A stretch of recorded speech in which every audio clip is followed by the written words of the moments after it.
자, 우리 110회 세무회계급 세법 1부부터 풀이하도록 하겠습니다. 세법 1부, 법인세법, 부가가치세법 1번. 법인세법상 각 사업연도 소득에 대한 법인세 납세 의무에 관한 설명을 옳지 않은 것. 매회 출제되는 아주 중요한 부분입니다. 1번. 영리내국법인, 국내, 국외, 전세계 모든 소득에 대해서 납세 의무가 있습니다. 2번. 국세기본법상 법인으로 보는 단체, 우리 법인세법 적용하고 비영리법인.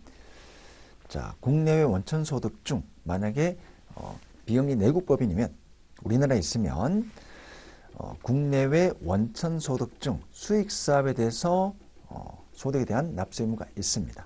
맞는 편이고요. 3번. 내국법인 중 국가와 지방자치단체는 우리 비과세 법인입니다. 정답 3번입니다. 4번.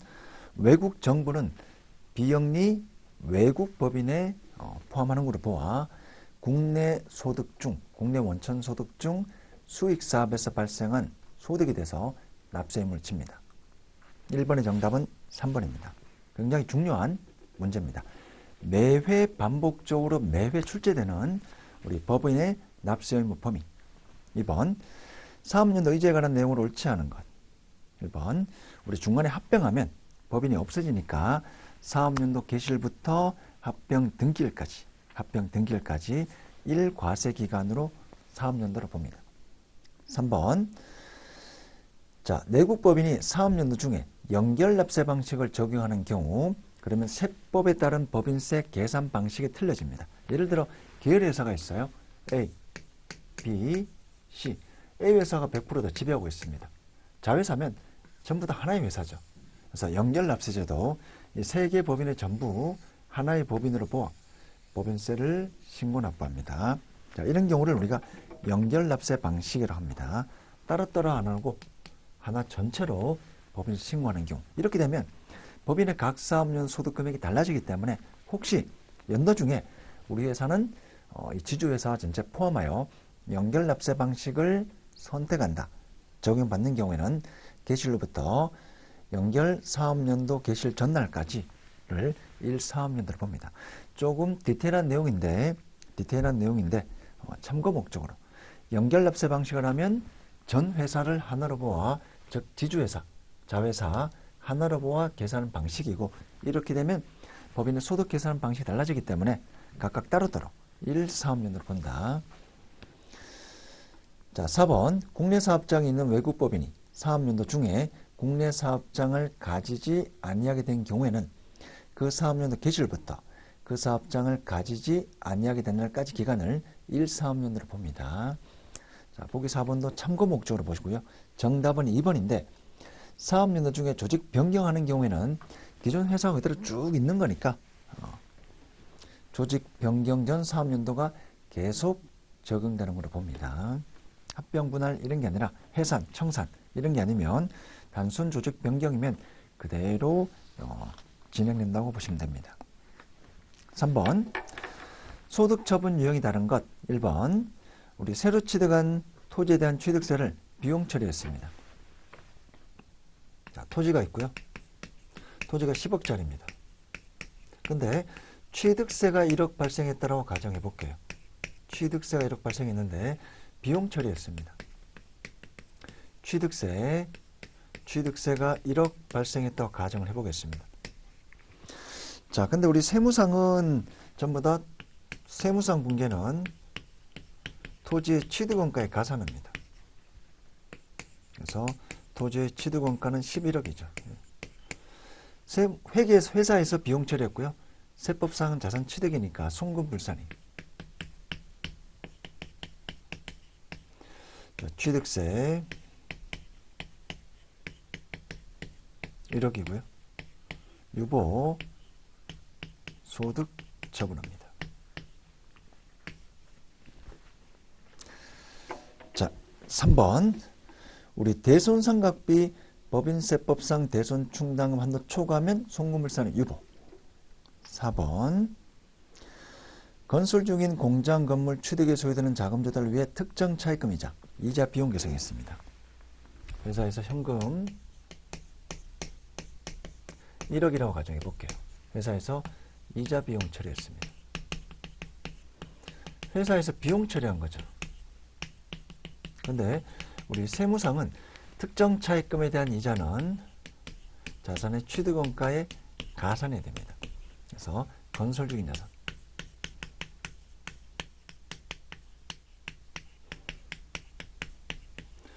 회계상은 비용 처리했지만 세무상은 자산이죠. 송금불산이. 마찬가지로 1억 유보 소득 처분해야 됩니다. 1번, 2번, 3번은 유보고요. 2번은 우리 국세 환급금에 대한 이자는 입금 불산입 항목이고요. 입금 불산입 항목이고 소득 처분은 기타. 3번의 정답은 2번입니다. 4번 입금 불산입 항목에 해당하지 않는 것. 1번 자산 수증이익 중 2월 결성금 보전에 충당한 금액 입금 불산입 항목. 2번 부가세 매출세액도 입금 불산입 항목. 3번 감자차익도 입금 불산입 항목. 4번 추계에 의해 소득금액을 계산한 경우 임대보증금에 대한 간주입금 입금 항목입니다. 그래서 1번, 2번, 3번은 입금 불산입 항목이고요. 4번은 입금 항목입니다. 정답 4번입니다. 5번 인건비에 대한 설명으로 옳지 않은 것. 1번 임원 또는 직원에게 이익처분에 의하여 지급하는 상여금은 송금불산입 항목입니다. 이익처분, 이익잉여금에서 지급하는 것, 송금불산입 항목.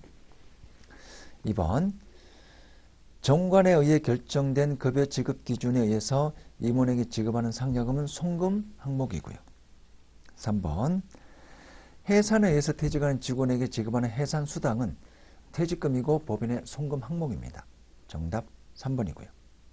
한명회사 노무 출자사원 지급하는 보수는 송금불산입 항목. 몸으로 때우는 주주이자 경영인이기 때문에 급여를 받으면 안 됩니다. 그래서 급여 받으면 송금불산입. 5번의 정답은 3번입니다. 6번 기부금 중 송금 산입 한도에 다른 것. 우리 특례 기부금과 일반 기부금의 한도가 틀리죠. 1번 국방헌금, 국군 장병, 특례 기부금. 천재지변, 이재민 구호금품 특례기부금. 4번 사립학교 시설비 특례기부금.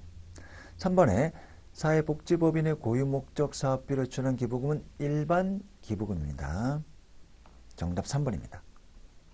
7번 업무용 승용차 관련 비용 송금불산입 등 특례에 대한 설명으로 옳은 것.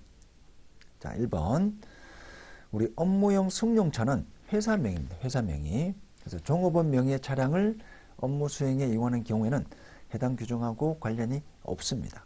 정답 1번이고요. 2번 운행기록을 작성하지 않는 경우 임직원 전용보험에 가입하여도 전액 송금 인정되지 않는다. 아니죠. 우리 1,500까지. 3번 우리 업무용 승용차 감가상각은 내용연수 5년 정액법 강제상각. 4번 업무용 승용차를 해당 사업연도 중에 취득하는 경우에도 송금 인정 한도는 월할 계산해야 됩니다. 우리 고정계산 신규 취득연도 월할 계산해야 됩니다. 7번의 정답 1번입니다. 8번 손익기속 시기를 잘못 설명한 것. 1번 상품 판매 인도일, 시용 판매 구입을사 표시한 날, 위탁 판매 수탁자의 매매일. 정답은 3번이죠. 상품의 자산양도, 예를 들어 부동산인데 원칙은 대금 청산이지만 대금 청산일 전에 소유권 이전 등기하거나 사용 수익하면 가장 빠른 날. 8번의 정답은 3번입니다. 9번 감가상각 변경에 대한 설명으로 옳지 않은 것. 9번 문제도 참고 목적으로 보세요. 우리 세법상 디테일한 내용이기 때문에 참고 목적으로 보시고요. 1번 상각 방법이 다른 법인이 합병하는 경우에는 상각 방법을 변경 가능합니다. 2번 상각 방법이 서로 다른 사업자의 사업을 인수하는 경우에도 변경할 수밖에 없죠. 그래서 1번, 2번 변경하도록 가능합니다. 3번 한국채택 국제회계 기준을 최초로 정의한 사업연도에 마찬가지로 한국저택국제회계 기준을 정의하다 보면 여러 가지 방법이 틀릴 수 있기 때문에 삼각 방법을 변경하는 경우 변경 가능하도록 허용을 해줍니다. 4번 삼각 방법의 변경 승인을 얻고자 하는 법인은 사업연도 최초 사업연도 종료일까지 신청해야 됩니다. 정답은 4번입니다. 10번 법인세법상 퇴직금에 대한 설명을 옳지 않은 것. 1번 확정기여형 퇴직연금제도에 법인이 각 사업연도에 납부하는 부담금은 전액 송금 인정되고요. 2번 임원 및 직원에 대한 퇴직급여 한도 초과액 송금 불산입 규정 적용한다. 우리 임원하고 직원 틀리죠? 네. 임원, 직원 있고요. 자, 상여금도 마찬가지고요.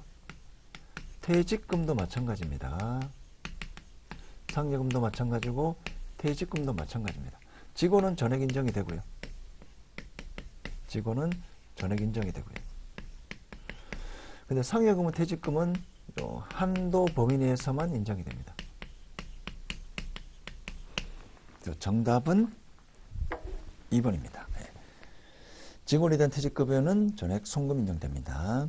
3번 확정기여형 퇴직연금에 설정된 자의 임원, 직원은 충당금 설정 대상에서 제외합니다.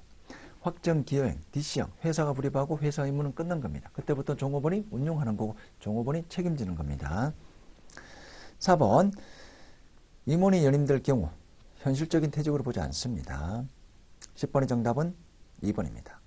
11번 업무무관 가지입금 범위에서 제외하는 대상. 우리 업무무관 가지입금이 되면 지급이자 송금불산입 지급이자 송금불산입 대상이 되고요. 그리고 부당예산 부인 있죠.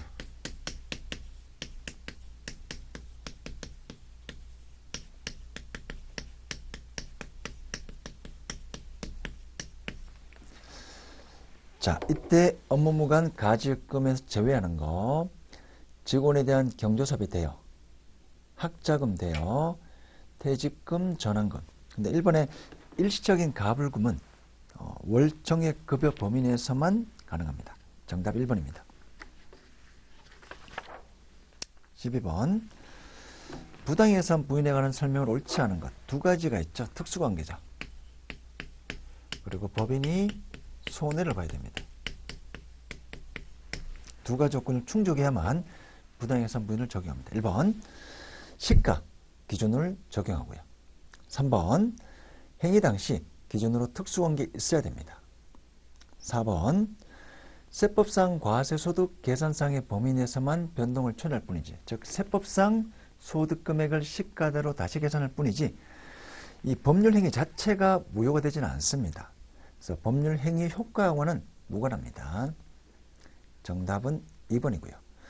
조세 부담을 부당하게 감소시킨 거로 인정되는 경우로서 반드시 조세 부담을 회피하거나 경감시킬 의도가 된다.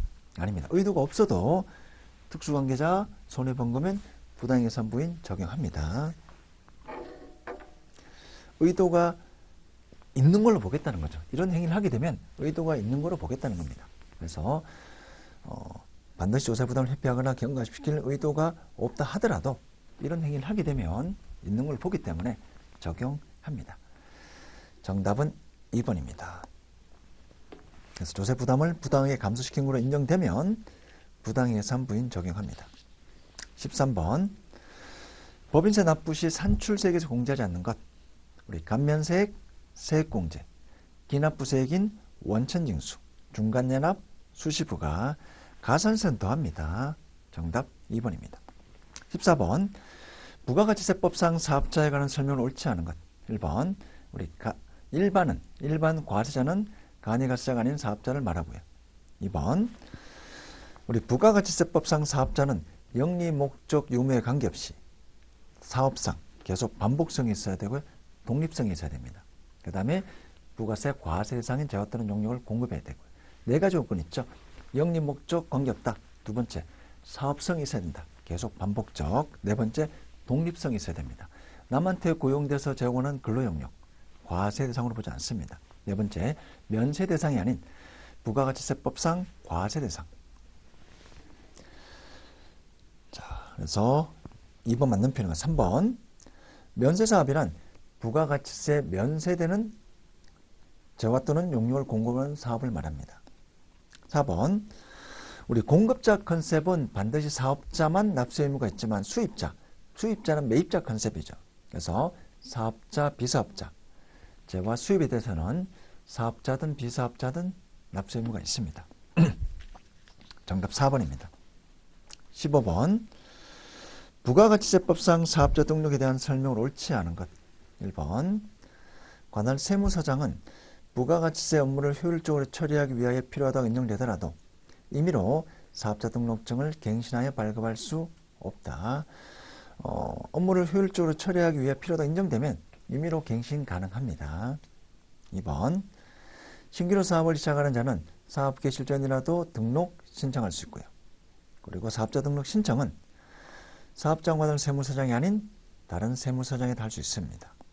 4번. 폐업하는 경우 지체 없이 등록을 말소해야 됩니다. 정답은 1번입니다. 16번. 부가가치세법상 납세지에 대한 설명으로 옳지 않은 것. 1번.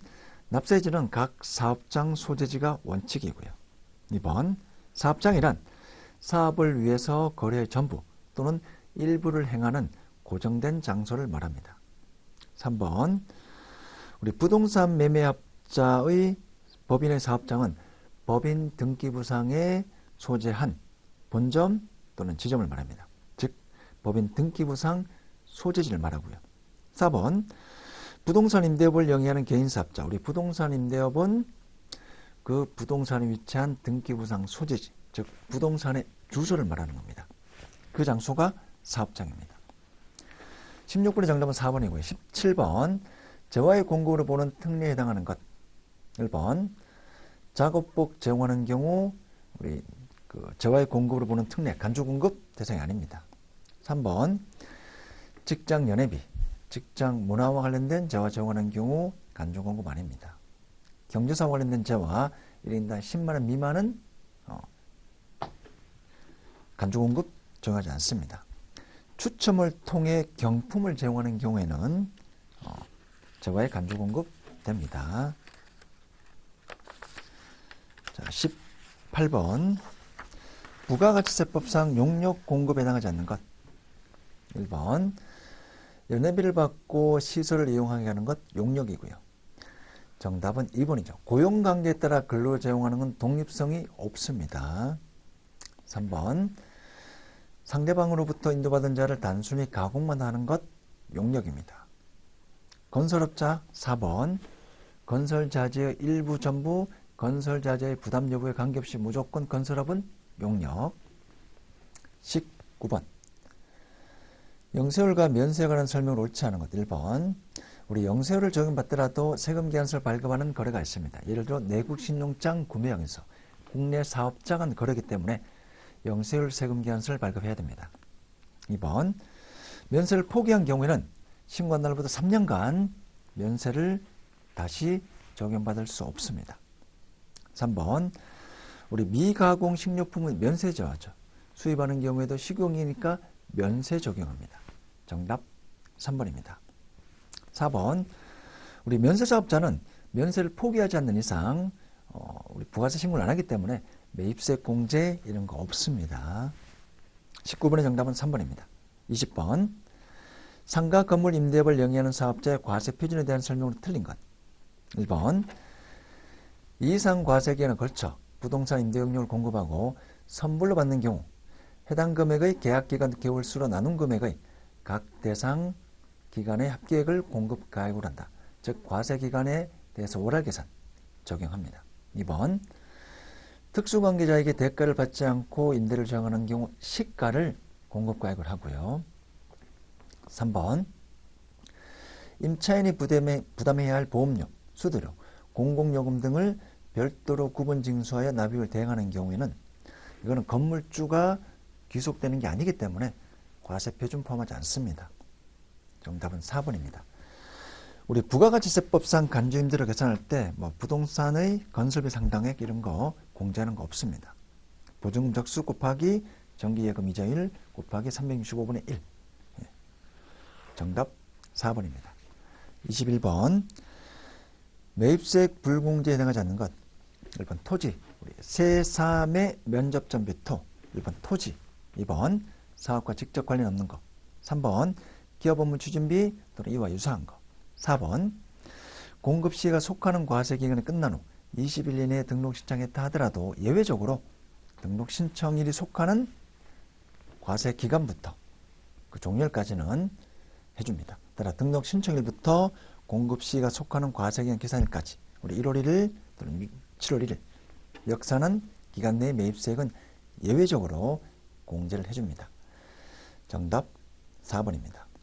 22번 확정신고 시에만 공제 가능한 경우 의제 매입세액 공제, 전자세금에서 발급 전수세액 공제, 신용카드 사용세액 공제, 대손세액 공제는 우리 확정신고 시에만 적용합니다. 그리고 뭐 가산세도 확정신고 시에만 적용하고요. 23번 자 23번도 좀 디테일한 내용이 있지만 크게 볼게요. 1번 영세율 적용 대상 사업자는 예정 신고 시까지 영세율 적용 대상 과세표이 있는 경우에 하나요 조기 환급을 받을 수 있습니다. 그러면 이제 매출세액제로 매입세 환급이 되고요. 2번 예정 신고 기간에 대한 조기 환급하면 15일 이내에 환급해야 됩니다. 그래서 확실한 정답 2번 있죠. 3번 만약에 사업장별 과세 원칙을 채택한 사업자가 어느 한 사업장에서 조기 환급 사유가 발생하는 경우에는 해당 사업장의 거래분만 조기 환급 신고 가능합니다. 다만 주사업장 총괄납부자는 제외하고요. 주사업장 총괄납부업자는 전 사업장을 합산해서 납부 환급하기 때문에 그렇습니다. 4번 조기 환급 신고할 때 이미 신고한 과세표준과 환급받은 환급세액은 예정신고 확정신고할 때 제외합니다. 이미 했기 때문에. 24번 세금계에서 발급 의무가 면제되는 거. 1번 입장권 면제. 자, 사업자가 폐업할 때 자기 생산 취득 재산 중 남아있는 금액, 남아있는 재와 폐업 시 잔존재와 우리 면비판 계사패 중에 판매 목적 타사업장 반출만 세금계에서 발행 대상이고 나머지는 면제이죠. 정답은 가와 라가 됩니다. 다음에 우리 내국신용장 구매 확인서는 영세율 세금계에서 발행해야 되고요. 국내 사업장에 있는 비거주자 외국법인은 우리 국내 사업장 등록번호가 있잖아요. 세금계에서 발급해야 됩니다. 국내 사업자끼리 거래니까. 국내 사업장이 있으니까. 그래서 나와 다는 발급을 해야 됩니다. 25번 간이가세에 대한 설명으로 가장 옳지 않은 것. 1번 음식점을 영위하는 간이가세의 해당 과세기간에 대한 공급대값 계획이 4,800 미만인 경우 납부 의무를 면제합니다. 신고는 해야 됩니다. 신고 의무를 면제하는 건 아닙니다. 2번 간이가세 포기하고 일반 과세를 적용받는 자는 일반 과세에 관한 규정을 적용받는 달의 전달 마지막 날까지 5월 1일부터 일반 적용하려면 4월 30일까지 포기 신고해야 됩니다. 3번 직전 연도 공급대가 합계액이 8천만 원 미만인 개인 법인, 우리 법인은 간이가세 적용 불가합니다. 그리고 이제 8천만 원도 이제 좀 바뀌었죠. 4번 간이가세자 신용카드 매출점표 발급 등에 대한 세액공제 가능합니다. 25번의 정답은 3번입니다. 자, 이번 시간 여기까지 하고 다음 시간에 세법 2부부터 진행하겠습니다.